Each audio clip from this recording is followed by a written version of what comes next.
मेरा नाम है राधिका। मैं उस छोटे से गांव की रहने वाली हूँ जहाँ की गलियां कच्ची थीं और जिंदगी और भी कच्ची।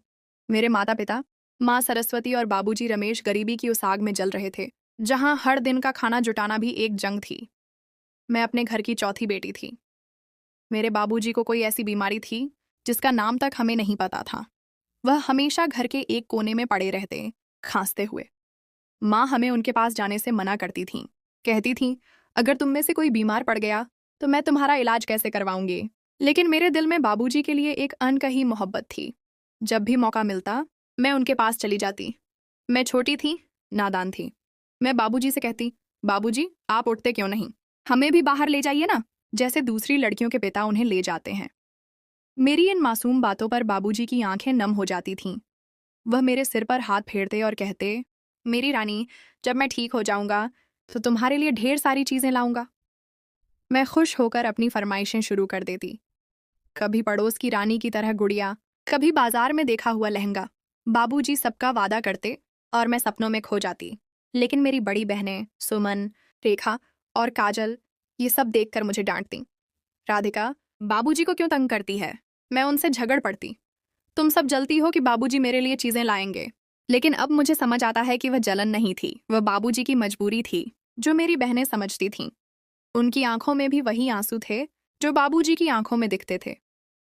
एक सुबह मैं नींद से जागी तो बाबूजी अपने बिस्तर पर नहीं थे। घर में सन्नाटा था और माँ के साथ साथ मेरी बहनें रो रही थीं। पड़ोस के लोग घर में भरे हुए थे। मैं समझ नहीं पाई कि क्या हुआ। जब मैंने माँ से बाबूजी के बारे में पूछा तो कोई ना कोई मुझे वहां से ले जाता और कहता, तेरे बाबूजी हॉस्पिटल गए हैं, जल्दी ठीक होकर आएंगे। लेकिन बाबूजी कभी नहीं आए। धीरे धीरे मुझे समझ आ गया कि वह भगवान के पास चले गए। बाबूजी के जाने के बाद कुछ दिन तो पड़ोसियों ने हमारा ख्याल रखा। खाना, कपड़े, सब कुछ मिलता रहा। लेकिन समय के साथ वह मदद भी बंद हो गई। अब माँ ने कोई काम ढूंढ लिया था। वह सुबह जल्दी निकल जाती और शाम को लौटती, थकी हारी, लेकिन अपने साथ खाना लाती। हम भूखे बच्चे उस खाने को देखते ही टूट पड़ते, ये सोचे बिना कि माँ ने ये खाना कहाँ से और कैसे जुटाया। कहते हैं ना, जब पेट में भूख की आग जलती है तो बाकी सारे एहसास फीके पड़ जाते हैं। रिश्तों की तलाश समय बीता और हमारा बचपन भी कट गया। अब माँ को हम बहनों की शादी की चिंता सताने लगी। लेकिन हमारे जैसे गरीब घर में रिश्ते आसानी से नहीं आते। जो भी रिश्ता आता वह या तो किसी बूढ़े का होता या किसी ऐसे इंसान का जिसके पास 2 वक्त की रोटी भी ना होती। माँ ने कई जगह बात की, लेकिन हर बार निराशा ही हाथ लगती। मेरी बड़ी बहनों की उम्र बढ़ती जा रही थी और मैं अभी 15 साल की थी, इसलिए माँ ने मेरे रिश्ते की बात अभी शुरू नहीं की थी। लेकिन एक दिन जैसे चमत्कार हुआ। हमारे घर एक बहुत बड़े रईस खानदान से रिश्ता आया। वह लड़का अर्जुन बेहद खूबसूरत और अमीर था। उसके साथ एक खूबसूरत महिला थी जिसका नाम माया था। माया ने हमें देखा और मेरी तरफ इशारा करते हुए कहा, हमें यह लड़की पसंद है। माँ ने मना किया, राधिका अभी बहुत छोटी है, मेरी 3 बड़ी बेटियां भी हैं। लेकिन वह लोग माँ को लाखों रुपए देने को तैयार थे। माँ बार बार मना करती रहीं, लेकिन मैंने देखा कि वह रकम इतनी बड़ी थी कि उससे माँ और मेरी बहनों की जिंदगी बदल सकती थी। मैंने माँ के मना करने के बावजूद वह रिश्ता कबूल कर लिया। माया ने मेरे हाथ में ढेर सारे रुपए थमाए और खुशी खुशी निकाह की तारीख तय करके चली गई। मेरी बहनें मुझे देखकर जलन और खुशी के मिश्रित भावों से देख रही थीं। बाद में माँ ने मुझे डांटा, राधिका मैंने मना किया था, फिर तूने ये रिश्ता क्यों माना? मैंने कहा, माँ अगर मैं यह रिश्ता कर लूंगी तो आपके कंधों का बोझ हल्का हो जाएगा। मेरी बहनों की शादी आसानी से हो जाएगी। मेरी बात सुनकर माँ चुप हो गईं और मेरी शादी की तैयारियां शुरू हो गईं। मेरी बहनें मुझसे मजाक करती, राधिका अब तू बड़ी बड़ी गाड़ियों में घूमेगी, बंगले में रहेगी, अपने उस प्यारे से पति के साथ शहजादी बन जाएगी, बस हमें मत भूल जाना। मैं उनकी बातें सुनकर हंसती, लेकिन मन में एक नई उम्मीद जाग रही थी। मैं सोचती, मेरा पति अर्जुन कितना प्यारा है। उसने मुझे, एक गरीब लड़की को, अपनी पत्नी बनाने का फैसला किया। मेरे मन में उसके लिए प्यार और सम्मान उमड़ रहा था। लेकिन जैसे जैसे निकाह की तारीख नजदीक आ रही थी, मेरे मन में एक अजीब सा डर भी पनप रहा था। माया और अर्जुन ने निकाह की बात करके चले गए थे, लेकिन उसके बाद उनकी कोई खबर नहीं आई। मैं सोचती, कहीं वह लोग मुझे ठुकरा तो नहीं देंगे। लेकिन फिर माया ने जो रुपए दिए थे वह देखकर दिल को तसल्ली होती। आखिरकार निकाह का दिन आ गया। माया और अर्जुन आए। माया ने माँ को 10 लाख रुपए दिए और मुझे तैयार होने को कहा। ये रकम हमारे लिए इतनी बड़ी थी कि हम सबके होश उड़ गए। लेकिन माँ की आंखों में एक अजीब सी उदासी थी। मैंने पूछा, माँ क्या हुआ? लेकिन उन्होंने कुछ नहीं बताया। मैंने माँ के बनवाए लाल जोड़े में सज संवर कर निकाह की रस्म पूरी की। मेरे दिल में एक अजीब सी खुशी थी। मैंने अर्जुन को दिल से कबूल किया। निकाह के बाद मैं अपनी बहनों और माँ से गले मिली। उनकी सिसकियां मेरे दिल को चीर रही थीं। माँ ने मुझे गाड़ी तक छोड़ा और मैं अर्जुन और माया के साथ उस शानदार गाड़ी में बैठ गई। गाड़ी में बैठते ही अर्जुन और माया आपस में अंग्रेजी में बात करने लगे। मुझे कुछ समझ नहीं आ रहा था। मैंने बचपन में स्कूल जाने की कोशिश की थी, लेकिन कभी हिम्मत नहीं हुई। आज मुझे अपनी यह कमी बहुत खल रही थी। गाड़ी एक बड़े से महल जैसे घर के गेट में रुकी। मेरी आंखें फटी की फटी रह गईं। क्या मैं सचमुच इस घर में रहूंगी? लेकिन जैसे ही हम गाड़ी से उतरे, अर्जुन मुझे एक कमरे में ले गया। वहां एक बुजुर्ग महिला बिस्तर पर लेटी थी। अर्जुन ने कहा, यह मेरी माँ है। आज से तुम्हारी जिम्मेदारी है कि तुम उनका ख्याल रखो। वह जो कहें वह करना और कभी मना मत करना। ये कहकर वह चले गए। मैं उस कमरे में अपनी सास लक्ष्मी देवी के पास बैठ गई। लक्ष्मी देवी को लकवा था। दिन में वह दवाइयाँ खाकर सोती थीं और रात में जागती थीं। मुझे उनका ख्याल रखना था। नौकर मुझे उनके खाने, दवाइयों और उनकी हर ज़रूरत के बारे में समझाते। मुझे ये सब अजीब लग रहा था। मैं सोचती, क्या इस घर में मेरे सिवा कोई और औरत नहीं है? मैंने पहला दिन लक्ष्मी देवी की सेवा में बिताया। रात को मैं उनके पैर दबाती रही, यह उम्मीद में कि वह सो जाएंगी और मैं अपने पति के पास जा सकूंगी। लेकिन वह सारी रात नहीं सोईं। जब भी मुझे नींद का झटका लगता, वह शोर मचाती और मैं फिर से उनके पैर दबाने लगती। सुबह माया आई और लक्ष्मी देवी को नींद की दवाई दी। वह फौरन सो गईं। मैंने माया से पूछा, मेरे पति कहाँ हैं? उन्होंने कहा, उनकी चिंता छोड़ो, वह ऑफिस गए हैं।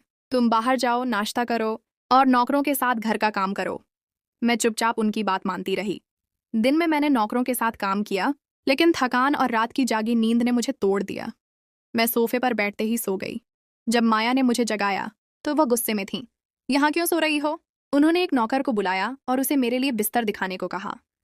नौकर मुझे फिर से लक्ष्मी देवी के कमरे में ले गया और एक छोटे से बिस्तर की ओर इशारा करते हुए बोला, तुम यहीं सोया करो ताकि मैडम की खबर रख सको।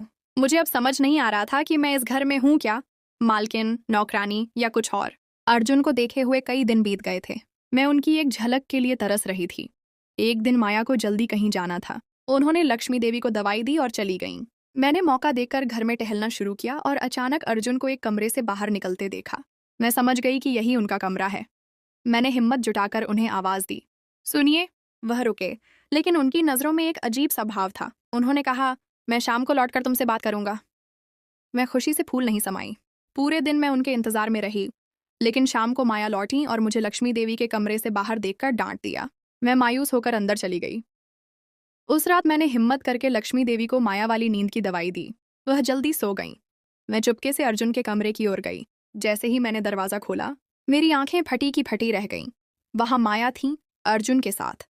वह चौंक गईं और चिल्लाईं, तुम्हारी हिम्मत कैसे हुई यहाँ आने की? मैं डर गई और हड़बड़ाते हुए बोली, उन्होंने कहा था कि वह मुझसे रात को बात करेंगे। माया ने गुस्से में अर्जुन की ओर देखा और दोनों में बहस शुरू हो गई। मैं डरकर कमरे से भाग आई। उस रात मैं सास के कमरे में रोती रही। मुझे समझ आ गया था कि माया मेरी जेठानी या ननद नहीं, बल्कि अर्जुन की पहली पत्नी थी। आधी रात को अर्जुन मेरे पास आए। मैं उन्हें देखकर खड़ी हो गई। उन्होंने कहा, माया मेरी पत्नी है। मैं उससे बहुत प्यार करता हूँ। ये घर, ये दौलत सब उसका है। तुम उसका ख्याल रखना, उसे कोई शिकायत नहीं होनी चाहिए। मैंने हिम्मत करके पूछा, तो फिर मुझसे शादी क्यों की? जवाब में माया कमरे में आ गई। अर्जुन ने कहा, माया ने ही मुझे तुमसे निकाह करने को कहा था। माया ने ठंडे लहजे में कहा, मैंने तुम्हें 10 लाख रुपए में तुम्हारी माँ से खरीदा है। तुम्हारी माँ और बहनें अब सुखी हैं। क्या यह काफी नहीं? मैंने कहा, आप मुझे बिना निकाह के भी तो रख सकते थे। मैं वैसे भी लक्ष्मी देवी की सेवा कर लेती। मेरे जज्बातों से क्यों खेला? माया ने हंसते हुए कहा, हर लड़की यही कहती है। तुमसे पहले भी कई लड़कियां आईं और चली गईं। अगर हम तुम्हारा निकाह किसी नौकर से करते तो वह तुम्हें अपने साथ ले जाता। लेकिन अब तुम इस घर की हो, न कहीं जा सकती हो, न दूसरा निकाह कर सकती हो। यह कहकर वह दोनों चले गए। मैं पूरी रात रोती रही। समय के साथ मैंने सच को कबूल कर लिया। मैं इस घर की एक नौकरानी थी, लेकिन मैंने लक्ष्मी देवी की सेवा दिल से की। उनकी हालत मुझे मेरे बाबूजी की याद दिलाती थी। माँ कभी कभी मुझसे मिलने आती। मैं उन्हें इस घर में देखकर खुश होती, लेकिन मैंने उन्हें कभी सच नहीं बताया।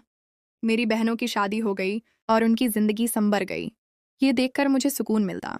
धीरे धीरे मैंने माया को लक्ष्मी देवी को दिन में नींद की दवाई देने से मना कर दिया। मैं दिन रात उनकी सेवा करती। उनकी हालत में सुधार होने लगा। वह अब थोड़ा बोलने लगी थीं। वह अक्सर अर्जुन को अपने पास बुलाती और मैं उन्हें जी भरकर देख लेती। समय के साथ अर्जुन ने भी मेरी ओर ध्यान देना शुरू किया। वह कभी कभी मुझसे बात करते, मुस्कुराते। कई साल बीत गए। माया को कोई संतान नहीं हुई। उन्होंने विदेशों तक इलाज करवाया, लेकिन डॉक्टरों ने जवाब दे दिया। अर्जुन को दूसरी शादी के लिए कहा गया। माया को यह बात माननी पड़ी। आखिरकार उन्होंने मुझे अर्जुन की पत्नी के रूप में कबूल कर लिया। कुछ समय बाद मैं मां बनी। 2 प्यारे बेटों, आरव और विवान की। मेरे एक बेटे को माया ने गोद ले लिया। वह उससे बहुत प्यार करती है। आज मैं इस घर की मालकिन हूँ। मुझे वह सारे हक मिले हैं जो एक औरत को चाहिए, लेकिन मैं माया की इज्जत करती हूँ। अर्जुन, हम दोनों के बीच के प्यार को देखकर खुश होते हैं। मेरी जिंदगी अब एक खूबसूरत सपने जैसी है, लेकिन यह सपना उस बलिदान की कीमत पर आया जो मैंने कभी सोचा भी नहीं था। दोस्तों, यह थी राधिका की कहानी, एक ऐसी लड़की की जिसने गरीबी, बलिदान और प्यार के रास्ते पर चलकर अपनी जिंदगी को नया रंग दिया।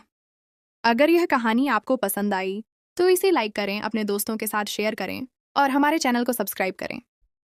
अगली कहानी में फिर मिलेंगे, एक नई कहानी के साथ। नमस्ते।